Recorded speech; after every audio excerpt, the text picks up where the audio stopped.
Une controverse énorme éclate au FC Barcelone. Aujourd'hui, plongeons dans une polémique qui enflamme les discussions chez les fans du Barça.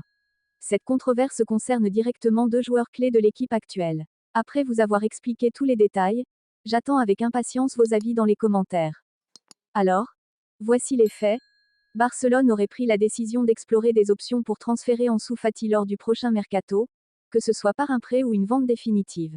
Cette annonce a immédiatement soulevé une question brûlante, qui pourrait devenir le prochain porteur du mythique numéro 10 du Barça si Ansu Fati venait à partir.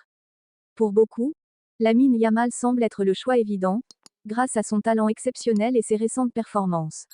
Cependant, cette idée divise. Certains estiment qu'attribuer ce numéro légendaire à un joueur si jeune pourrait être une lourde responsabilité, risquant de freiner son développement. D'un autre côté, certains supporters pensent que Lamine Yamal est prêt à relever ce défi, surtout après avoir montré qu'il était capable de briller dans des moments décisifs malgré son jeune âge. Mais pour d'autres, donner ce maillot si tôt pourrait être une erreur, et il faudrait attendre qu'il gagne encore en maturité. Et vous, qu'en pensez-vous? Si Ansu Fati quitte le club, Lamine Yamal devrait-il hériter du numéro 10?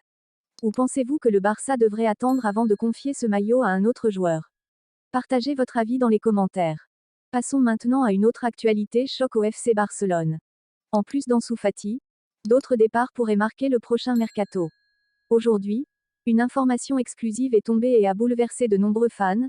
Frenkie de Jong, l'un des milieux de terrain les plus importants du Barça, pourrait lui aussi quitter le club d'ici 2025.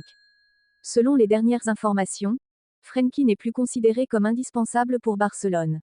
Ses récentes performances, jugées en deçà des attentes, ainsi que son manque apparent d'envie de poursuivre l'aventure au Camp Nou, auraient convaincu la direction de le placer sur la liste des transferts. Frenkie traverse également une période compliquée sur le plan personnel. Il a récemment admis que sa santé mentale était fragilisée, ce qui a sans doute eu un impact sur son rendement sur le terrain. Malgré tout, de grands clubs comme Manchester United et le PSG surveillent de près la situation et sont prêts à faire une offre pour s'attacher ses services. Barcelone, de son côté, espère récupérer une somme supérieure à 60 millions d'euros en cas de vente. Mais cette possible décision divise profondément les supporters. D'un côté, certains pensent que vendre Frenkie serait une bonne idée pour renforcer les finances du club et ouvrir la porte à de nouvelles recrues. De l'autre, beaucoup estiment que De Jong reste un élément fondamental pour l'avenir de l'équipe et qu'il serait une erreur stratégique de s'en séparer. Et vous, quelle est votre position? Êtes-vous pour ou contre la vente de Frenkie de Jong? Si vous êtes d'accord avec son départ, à combien devrait-il être vendu selon vous? Partagez vos opinions dans les commentaires, je lirai chacun d'entre eux avec attention. N'oubliez pas de liker cette vidéo, de vous abonner à la chaîne, et surtout d'activer la cloche pour ne rien rater des prochaines actualités du FC Barcelone. On se retrouve très bientôt pour une nouvelle vidéo pleine d'infos exclusives.